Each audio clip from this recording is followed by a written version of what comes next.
Women communicate desire through silence more than words ever could. What they crave most is what they'll never ask for directly. The things she'll never ask for are the things she craves most. And the men who understand this control everything. In 1957, psychologist Leon Festinger published research on cognitive dissonance, the gap between what people say they want and what they actually desire. Women tell you one thing with their words, while their nervous system screams something completely different. This isn't about tricks. It's about understanding the architecture of female desire. Most men spend their entire lives playing checkers while women operate in dimensions they never learned to see. They listen to what she says. They ignore what she does. And they wonder why the passion died 6 months in. Why she seems distant. Why the chemistry that felt electric now feels like a job interview. Here's what they don't teach you. Female desire doesn't operate on logic. It operates on something older, something deeper, something that predates language itself.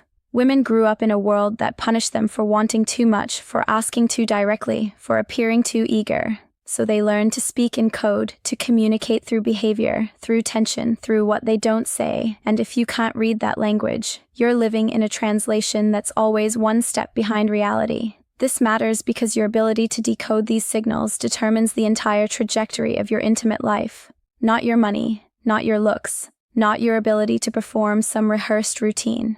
Your ability to see what she needs before she has to reduce it to words. That's the difference between being chosen and being settled for. Behavioral psychologist Dr. Doist Wednesday Martin spent years studying female sexuality. Her research revealed something most men never consider. Women's desire intensifies in the presence of strategic uncertainty, not chaos. Uncertainty. The same neurological pathways that fire during the early stages of attraction. Dopamine, norepinephrine, anticipation. They don't activate from comfort. They activate from controlled unpredictability, from a man who knows when to lead and when to pull back, when to give her exactly what she wants and when to make her wait for it. Anthropologist Helen Fisher's brain imaging studies showed something similar. When women are attracted to a man, their brains light up in regions associated with craving, not affection. Craving, the same areas that activate in addiction, in pursuit, in the hunt. This isn't a flaw in female psychology. It's a feature. One that modern dating has tried to sanitize, to make palatable, to pretend doesn't exist. But biology doesn't care about social performance. It cares about what actually works. And what works is almost always the opposite of what you've been told. So, let's descend into the psychology, into the behaviors women crave, but will never articulate. Not because they're manipulative, but because articulating them would destroy their power. Some truths lose their magic the moment they're spoken. This is one of them. 6 behaviors that trigger something primal in the female nervous system. 6 things she wants you to do but will never ever ask for directly. Pay attention because once you see this, you can't unsee it. 1. She wants you to make her feel slightly out of control, not unsafe, out of control. There's a difference.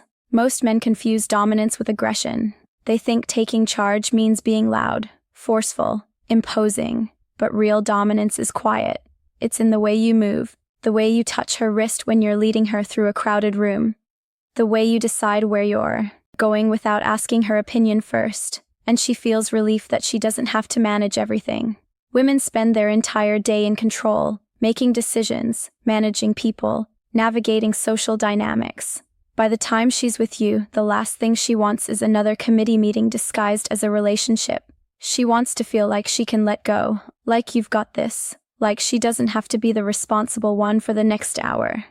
Psychologist Marta Mana's research on female desire found that women are most aroused when they feel desired, not when they feel in control, when they are the object of pursuit, when they're wanted so intensely that it overrides their own carefully managed self-image. But here's the key. She can't ask for this.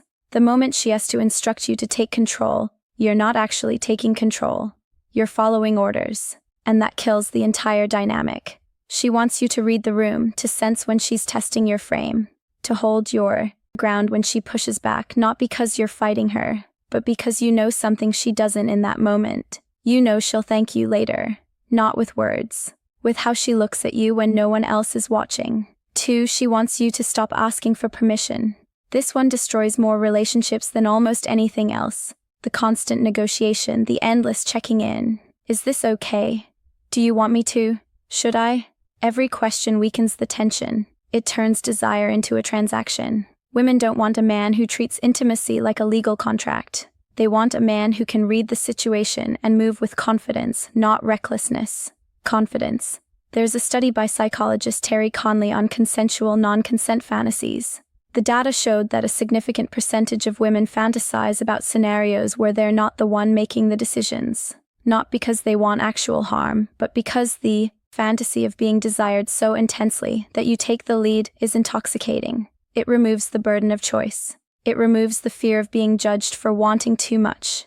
Now, let's be clear. Consent is non-negotiable. But consent doesn't mean asking for approval at every micro step. It means building a relationship where she trusts you to read her signals, where a look, a breath, a subtle shift in her body tells you everything you need to know. That requires presence, awareness, attunement, not a verbal checklist. When you stop asking for permission and start acting with calibrated boldness, something shifts. She stops feeling like your teacher. She starts feeling like your woman.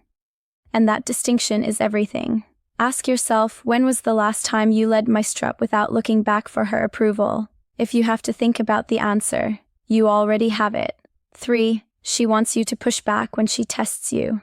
Women test men not because they're malicious, because they need to know if you're solid, if you'll hold your frame when she applies pressure, if you'll crumble the moment she challenges you.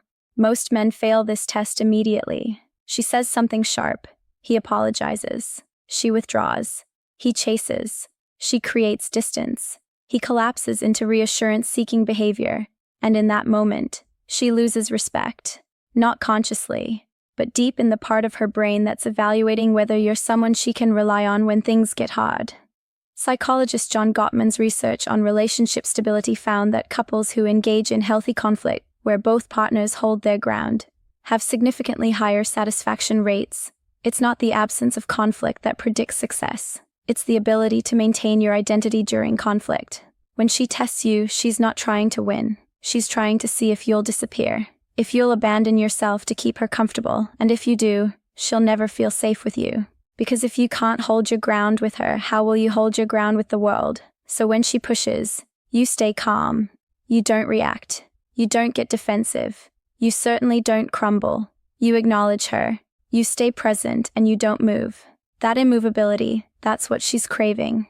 Not because she wants to fight, but because she wants to know you're unshakable. 4. She wants you to maintain mystery. The death of desire is complete transparency. When she knows everything about you, when you've shared every insecurity, every fear, every childhood wound in the first 3 months, when there's nothing left to discover. Desire requires space. It requires the unknown.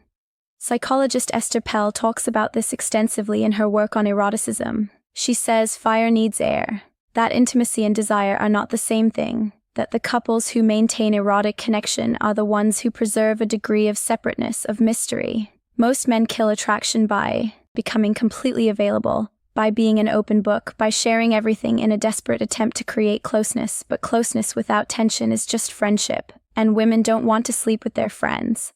This doesn't mean you become cold or distant. It means you maintain your own internal world.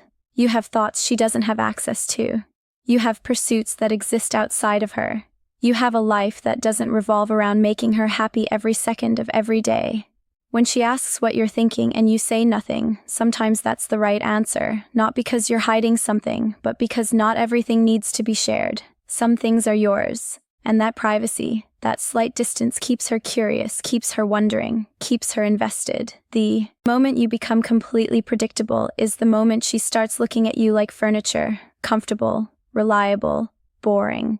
5. She wants you to prioritize your mission over her. This is the one that sounds counterintuitive, but it's also the most powerful. Women say they want your attention, your time, your focus. But what they actually respond to is a man who has something more important than them, a mission, a purpose, a direction. Psychologist David Buss's research on mate selection shows that women are attracted to men with high status and ambition, not because they're gold diggers, but because ambition signals genetic fitness. It signals that you're capable of navigating the world, of building something, of leading. When you drop everything for her, you're signaling the opposite. You're signaling that she's your entire world, and that's suffocating. She doesn't want to be your world. She wants to be part of a world you're building. This is why the men who are too available, too eager, too responsive, they lose attraction fast. That made her the center of their existence, and in doing so, they'd made themselves small. Women are attracted to expansion, to growth, to a man who's moving towards something. When you prioritize your mission, when you tell her you can't see her tonight because you have work to do, something happens. She doesn't resent you. She respects you. She starts competing for your time instead of expecting it. And that shift in dynamic changes everything because now she's chasing. Now she's investing. Now she's wondering if she's doing enough to keep you. That's not manipulation. That's just biology responding to value. 6. She wants you to end the interaction first. This is subtle, but it's devastating when you get it wrong. Most men linger. They overstay. They stretch the conversation, the date, the moment, trying to extract every last drop of connection. And in doing so, they kill the tension. Women are attracted to men who have other places to be, who have a life that's full, who can enjoy the moment and then leave while it's still good. There's a principle in behavioral psychology called the peak end rule. People remember experiences based on the peak moment and how it ended, not the average of the whole experience. So if you stay too long, if you let the energy fizzle out, if you're the one who's clearly trying to extend things, she remembers that.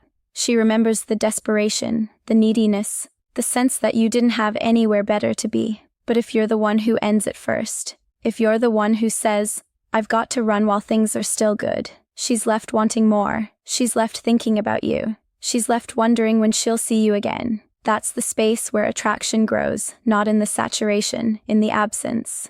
Anthropologist Margaret Mee observed that in every culture she studied, the person who controlled the terms of separation held the social power, not the person who clung, the person who walked away first. This applies to everything. Text conversations, dates, arguments, intimacy. Be the first to pull back, not out of game playing, but because you genuinely have a life that's calling you forward, and she'll chase that energy every single time. Here's the final truth they won't tell you. Women don't want you to ask them what they want. They want you to already know, not because they're playing games, but because the man who has to ask is the man who doesn't understand. And understanding is the entire foundation of desire. You can't negotiate attraction. You can't reason someone into wanting you. You can't talk your way into passion. You can only embody the behaviors that trigger her nervous system to respond. Most men are so afraid of making a mistake that they make the biggest mistake of all. They play it safe. They sanitize themselves. They become a version of a man that no one could object to and that no one desires. Because desire doesn't come from comfort. It comes from tension, from polarity, from a man who's willing to lead even when the outcome is uncertain. Everything on this list requires risk. It requires you to stop performing and start being, to stop seeking approval and start creating the reality you want. The men who get this don't ask for permission. They don't wait for confirmation. They move through the world with a quiet certainty that women can feel from across the room. Not arrogance, certainty. And that certainty is magnetic. Because in a world full of men who are afraid to be men, the one who isn't becomes instantly rare, instantly valuable, instantly unforgettable. She won't tell you any of this. She can't. The moment she has to explain it, the magic dies. But now you know. What you do with that knowledge is up to you. You can ignore it. You can rationalize it away. You can tell yourself it's not true because it doesn't fit the world you've been sold. Or you can accept that desire operates on frequencies most men never learn to hear, and you can start tuning in. The choice has always been yours.